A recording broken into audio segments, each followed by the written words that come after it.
దేవుడి నామానికి స్తోత్రములు. ఈ ఉదయకాల సమయంలో మీ అందరికీ కూడా నా హృదయపూర్వకమైనటువంటి వందనాలు తెలియజేస్తున్నానండి.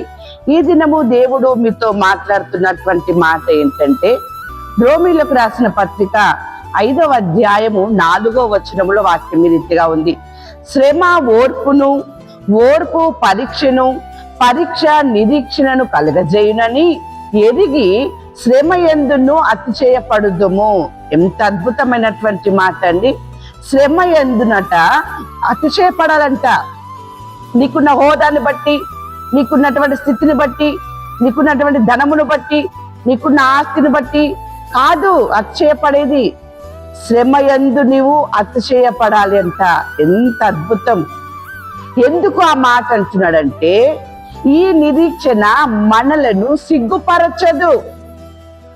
శ్రమలలో, ఇబ్బందులలో, ఇరుకులలో, కష్టాలలో నీకున్నటువంటి ఆ యొక్క ఓర్పును బట్టి, ఆ యొక్క పరీక్షను బట్టి, ఆ యొక్క నిరీక్షణను బట్టి శ్రమయందు నీవు అతిశయపడాలి. ఎందుకంటే వాక్యం సెలవిస్తుంది, యెషయా గ్రంథం 54వ అధ్యాయం 4వ వచనములో, భయపడకుము, నీవు సిగ్గుపడనక్కరలేదు. ఎందుకు నీవు అతిశయపడాలి అంటే, లేక అతిశయపడుదాము అని ఇక్కడ వాక్యం రాయబడి ఉన్నదంటే, దేవుడు నీతో మాట్లాడుతున్నాడు. నువ్వు భయపడకు, నువ్వు సిగ్గుపడనక్కరలేదు. శ్రమలో ఉన్నావా? అవమాన మాటలు అనుభవించినావా? అవమానకరమైనటువంటి స్థితిని నువ్వు అనుభవిస్తూ ఉన్నావా? అయినప్పటికీ ఓర్పు కలిగి, నిరీక్షణ కలిగి, అట్టి పరీక్షలని నువ్వు గెలుస్తూ, ప్రార్థన చేస్తూ, నిరీక్షణతో నీవు ఉన్నావా? నువ్వు భయపడాల్సిన అవసరం లేదు. నువ్వు సిగ్గుపడనక్కరలేదు అని చెప్పేసి నీ దేవుడు ఈ ఉదయకాల సమయంలో భయపడకము అని చెప్పి నేను ధైర్యపరుస్తూ ఉన్నాడు.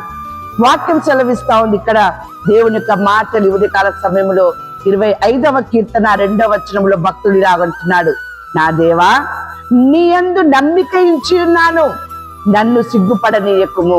అవును దేవుని బిడ్డలారా, అన్ని ఉన్నప్పుడు అందరు నీ దగ్గరకు వస్తారు, అందరు బంధువులు నీ దగ్గరకు వస్తారు, స్నేహితులు నీ దగ్గరకు వస్తారు, ఆత్మీయులు నీ దగ్గరకు వస్తారు.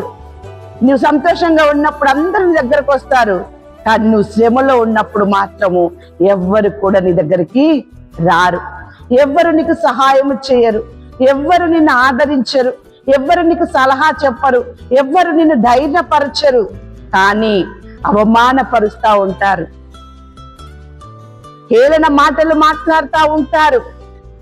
కానీ నీ దేవుడు, నీతో మాట్లాడుతున్న దేవుడు ఏమంటున్నాడంటే, నువ్వు భయపడకు, నా కుమారుడా, నా కుమారి, నువ్వు భయపడకు, నువ్వు సిగ్గుపడని అవసరము లేదు.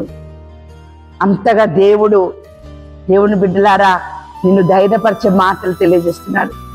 నువ్వు సిగ్గుపడాల్సిన అవసరం లేదు, నువ్వు కృంగాల్సినటువంటి అవసరం లేదు అని చెప్పేసి ఆయన మాట్లాడుతూ ఉన్నాడు కదా.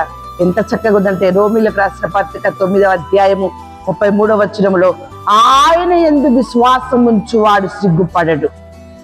ఎలాంటి స్థితిలో నీవు ఉన్నావో, నువ్వు విశ్వాసముతో అట్టి పరీక్షని నువ్వు జయిస్తున్నావు కదా, నిరీక్షణ కలిగి ఉన్నావు కదా, ఓర్పు కలిగి ఉన్నావు కదా.